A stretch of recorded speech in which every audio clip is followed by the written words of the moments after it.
my performance in GATE examination has not been good, in the sense that I have never got some great ranks, or I have never able to score 50 lakh marks or more than 50 lakh marks in GATE examination. But I have qualified, I think, 5-6 times in GATE. So after lots of years of experience, yeah, after a lot of efforts you have put in a certain examination, yeah, in preparation, in examinations related to civil engineering, so you must have got some experiences in some years.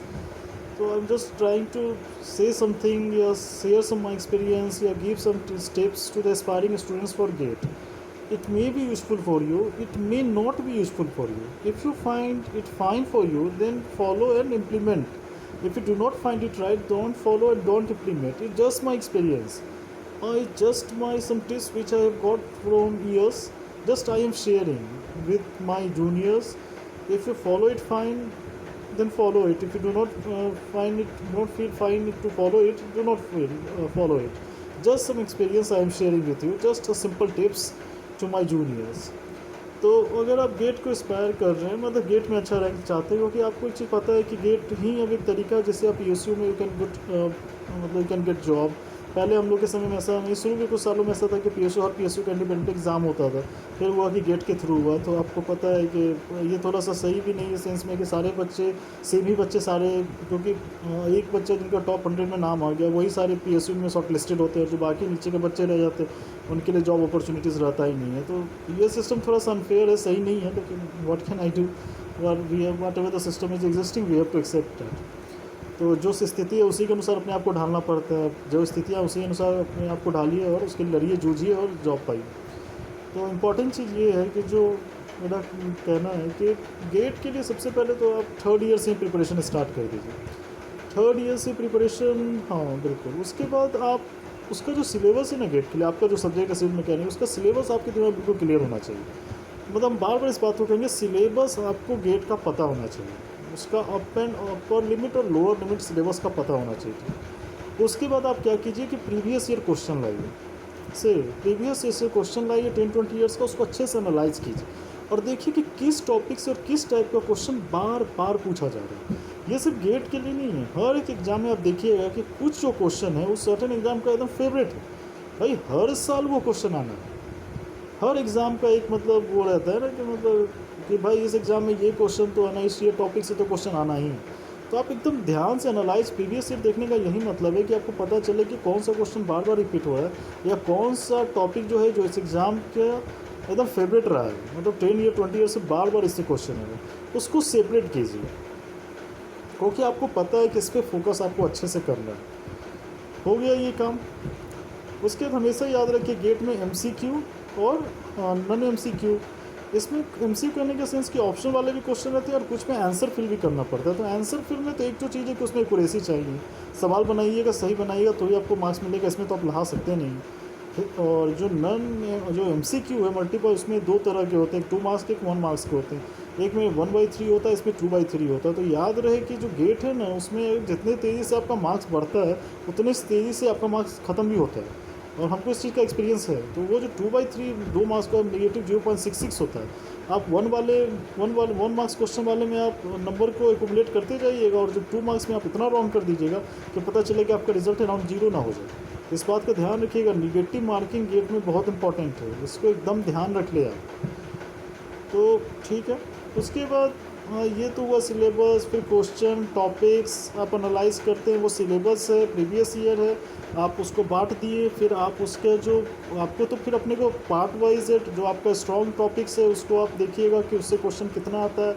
आप ये देखिएगा कि वो तो पहले हम कर लिए ना कि जिससे मैक्सिमम क्वेश्चन आता है, जो टॉपिक बार बार रिपीटेड आता है। फिर आपको वो भी तो देखना है कि जो इंपॉर्टेंट टॉपिक्स है, फिर मतलब आपको तो पूरा सिलेबस कवर करना है। फिर आप पूरा सिलेबस कवर करते हैं, ढंग से सिलेबस कवर करते हैं, कंसेप्चुअली सिलेबस कवर करते हैं, मतलब आपको बेसिक्स आपका क्लियर होना चाहिए। फिर आप उससे नोट्स बनाते हैं, आप उससे क्वेश्चन सॉल्व करते हैं। ये मतलब इंपॉर्टेंट पॉइंट अलग चीज़ है। उसके बाद ये काम करते हैं कि पूरा सिलेबस हमको कवर करना है, नोट्स बनाने हैं, एक जगह इकट्ठा करना है, उससे रिलेटेड क्वेश्चन सॉल्व करना है, ढंग से ये सब काम करना है। ये नहीं कि हवा में नहीं भाई 5 क्वेश्चन बना लिए, 10 क्वेश्चन बना लिए, टॉपिक पढ़ लिए छोड़ दिए, नहीं, नोट्स भी बनाने हैं हमको। एक इंपॉर्टेंट चीज़ है ना कि ऑनलाइन टेस्ट सीरीज आप पक्का ज्वाइन करिए।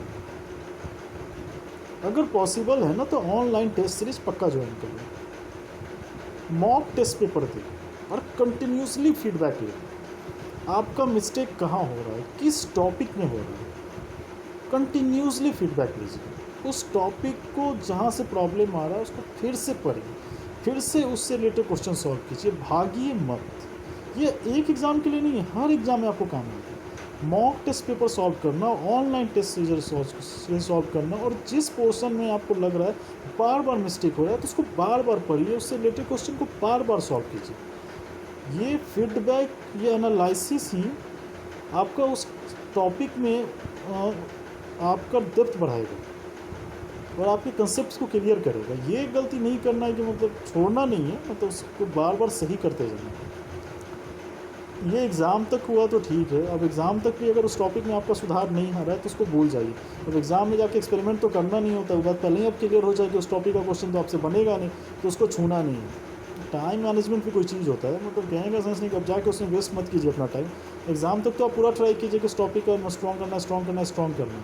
नहीं हो रहा है तो उसको छोड़ दिए। एग्ज़ाम में जाके आपको पता है कि भाई इससे रिलेटेड क्वेश्चन हमसे नहीं करने होने को है, तो उसको छूना ही नहीं है। ठीक, तो इम्पॉर्टेंट चीज़ ये भी हुआ कि सबसे पहले तो हम आपको बोले कि थर्ड ईयर से स्टार्ट कर दीजिए, प्रीवियस ईयर क्वेश्चन लाइए, प्रीवियस ईयर में जो हर साल क्वेश्चन रिपीटेड है उसका एक लिस्ट बनाइए, मतलब उस टॉपिक्स को अलग से सेलेक्ट कीजिए 100%। फिर आप उसके बाद क्या कीजिए कि पूरा सिलेबस का आपको नॉलेज होना चाहिए, पूरा सिलेबस कवर कीजिए, हर टॉपिक का नोट्स टाइप का बनाइए, कंसेप्ट्स क्लियर होने चाहिए, उससे रिलेटेड क्वेश्चन सॉल्व कीजिए, हवा में बातें मत कीजिए। वो पॉसिबल हो एक ऑनलाइन टेस्ट सीरीज ज्वाइन कीजिए, उसके मॉक टेस्ट दीजिए, ऑनलाइन टेस्ट दीजिए, जो फीडबैक आ रहा है खुद लीजिए, वो जो गलती आपकी हो रही है उसको एनालाइज कीजिए, फिर से उसको पढ़िए, फिर से उससे रिलेटेड क्वेश्चन सॉल्व कीजिए। ये प्रोसेस करते रहिए, तो आपको पता चल जाएगा कि कौन सा चीज़ आपका स्ट्रेंथ वाला है और कौन सा चीज़ वीकनेस वाला है। एग्ज़ाम के टाइम में जो चीज़ क्लियर हो गया कि आपका वीकनेस है, उससे रिलेटेड क्वेश्चन फाइनल एग्जाम में आपको टच नहीं करना। और एक इम्पॉर्टेंट है 15 मार्क्स का जो आपको वो जो होता है कि एक एप्टीट्यूड का होता है, तो दो चीज़ इंपॉर्टेंट, एक तो एप्टीट्यूड 15 मार्क्स और मैथमेटिक्स का क्वेश्चन। ये आपको लड़के बताएंगे और बाकी लोग भी बताएंगे कि ये दो पार्ट अगर आप मैथ्स का क्वेश्चन अच्छा खासा रखता है, हमको लगता है कि लगभग सोचिए ना, लगभग 20 मार्क्स 25 तक का मैथ्स का क्वेश्चन वो रहता है, 1 मार्क्स में भी और 2 मार्क्स में भी रहता है। तो गेट में मैथ्स इंपॉर्टेंट है वो वाला। तो अगर आप ये एप्टीट्यूड का 15 मार्क्स और 20 मार्क्स अगर मैथ का आप रख लो सीरियसली, तो मतलब बहुत लड़के और हर कोई मतलब जो भी इसमें उनका एक्सपीरियंस जो भी एक्सपर्ट है वो बताएंगे कि अगर आप ये 35 मार्क्स का कैलकुलेट कर ले तो आप अच्छा रैंक ला सकते हो। तो सही बात है, आप मैथ्स वाले क्वेश्चन में पूरा स्कोर कर सकते हो, 15 मार्क्स जो एप्टीट्यूड वाला है इसमें भी आप स्कोर कर। तो ये जो 35 है ना, एकदम मतलब ये अपना स्ट्रॉन्ग होल्ड बना लीजिए कि इसमें से एक नंबर भी आपका नहीं जाना चाहिए, एकदम सीरियस। वो टेक्निकल का जो होगा सो होगा, लेकिन ये 35 मार्क्स एकदम आप ध्यान से रख लीजिए कि एप्टीट्यूड मैथ वाला क्वेश्चन तो छोड़ना ही नहीं, मैथ वाला क्वेश्चन तो पूरा मार्क्स आपको पाना ही नहीं। तो ये आपका ये एकदम गेट के लिए इंपॉर्टेंट हो जाता है कि मैथ वाला और ये वाला जो एप्टीट्यूड का 35 मार्क्स जो भी होगा 35 ये तो आपको किसी काम में क्या इसी से आप क्वालिफाई हो जाएगा, इसी से आप निकल जाएगा। और बाकी मार्क्स आपको चाहिए रैंकर बनने के लिए, अच्छा रैंक लाने के लिए गेट में, क्योंकि एमटेक में एडमिशन के लिए भी IIT NITs में वो आपका अच्छा कट ऑफ जाता है, चाहे अपने सब्जेक्ट जो डिज़ायर्ड सब्जेक्ट उसको पाने के लिए, तो आप बच नहीं सकते। पर आप अगर ये 15 नंबर एप्टी का और 20 नंबर मैथ का आप ये काम कर लेते हैं तो आप मतलब निकल सकते हैं। मतलब उसके बाद टेक्निकल में खुद सॉल्व कीजिएगा तो will be able to get a good marks, और नेगेटिव नहीं करे तो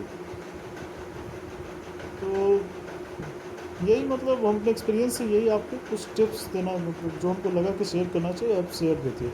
आपको कुछ लगे कि आप इसमें कुछ और ऐड करना चाहते हैं तो पक्का कमेंट करें, I will add to it. Thank you.